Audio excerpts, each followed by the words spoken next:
we have this week's art talk on British non-traditional abstract artist Howard Hodgkin.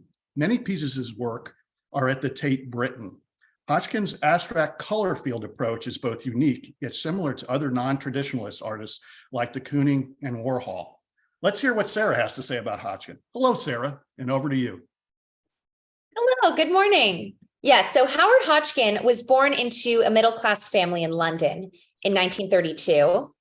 His maternal grandfather, Gordon Hewart, was actually Lord Chief Justice between 1922 and 1940. And his cousins included art critic Robert Fry, the artist Eliott Hodgkin, and the conductor John Eliott Jardinier. By the age of 5, he had already decided he wanted to become a painter, a fact he often publicly commented on later in his life. His upbringing was disrupted by the Second World War, and between 1940 and 43, he lived on Long Island in New York with his mother and older sister while Britain was at war. This was really a formative time for Hodgkin. He visited the Museum of Modern Art in New York and took an interest in paintings by Picasso, Matisse, and Stuart Davis. Hodgkin took a long time to develop a coherent artistic personality and would speak in later life about his lack of self-confidence as a young man. Nevertheless, he produced his first serious work of art in 1949 while still studying at the Camberwell School of Art. In spite of this success, the ethos of the school was dominated by the realist movement, and Hodgkin stayed for only a year before moving on to the Bath Academy of Art in Wiltshire. Run by Clifford and Rosemary Ellis, the Bath Academy was a residential art school where Hodgkin was far more free to experiment with new ways of painting and drawing. The 1950s and 60s also proved creatively potent. In 1964, Hodgkin visited India for the first time with his friend Robert Skelton, assistant keeper of Indian art at the Victoria and Albert Museum.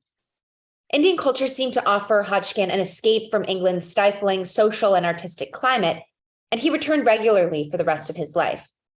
It was also in the 1960s that Hodgkin developed personal friendships with significant contemporary artists such as David Hockney, who we've covered before, Patrick Caulfield, Peter Blake, and we can see his abstract style start to take shape in this piece from that time.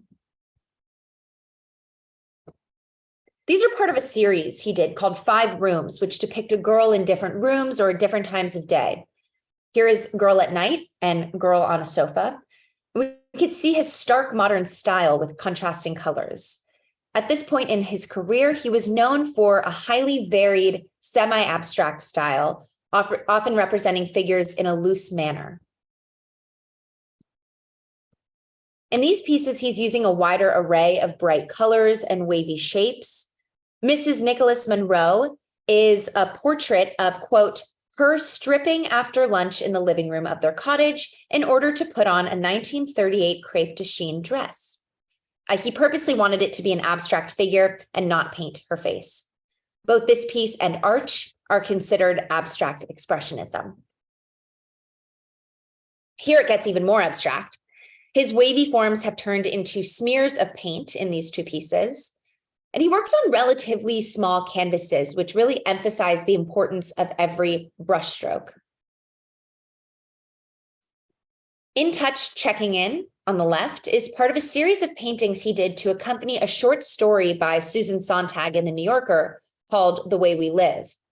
The story follows the responses of a group of friends when they find out one of them has AIDS. Hodgkin was married to a woman for 20 years, and they had 2 children together, even though he always knew that he was gay. He eventually publicly came out in 2009 and split from his wife. Put Out More Flags on the right was a piece commissioned by the Modern Art Museum in Fort Worth, Texas, to celebrate their 100th anniversary. On the left eye leans more towards the figurative than many of his paintings, but reflects his distinctive style of these broad, abstracted strokes, vivid colors, and an interesting kind of exploitation of scale. And Hodgkin's painting Away is a hand-painted sugar lift grounding etching with aqua tint on 100% cotton paper, created in 2000, roughly around 2001. It's currently on display at the Christea Roberts Gallery in London. And this painting, it's large, it's colorful and abstract composition that evokes a sense of movement and energy.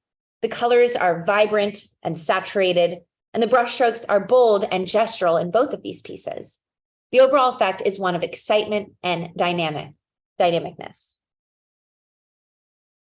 Here we go back to these smear-like brushstrokes again with vibrant contrasting colors.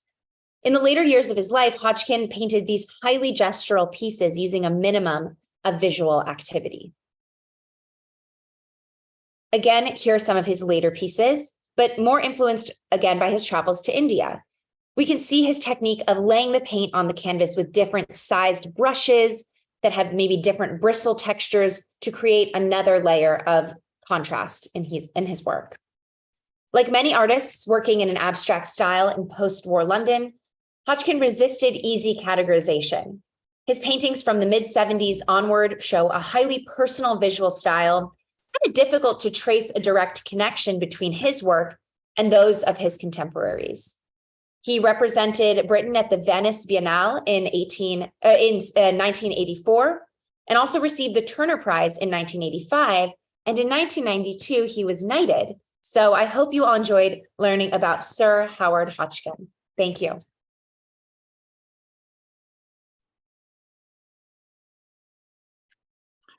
Thank you, Sarah. I always expand my knowledge of art with your presentations. There was a beautiful flow to Hodgkin's brushwork. His approach is very different, though, from another artist at the Tate, the seascape master, J.M.W. Turner, who might have been probably more of an appropriate speaker or art talk choice here, given today's subject.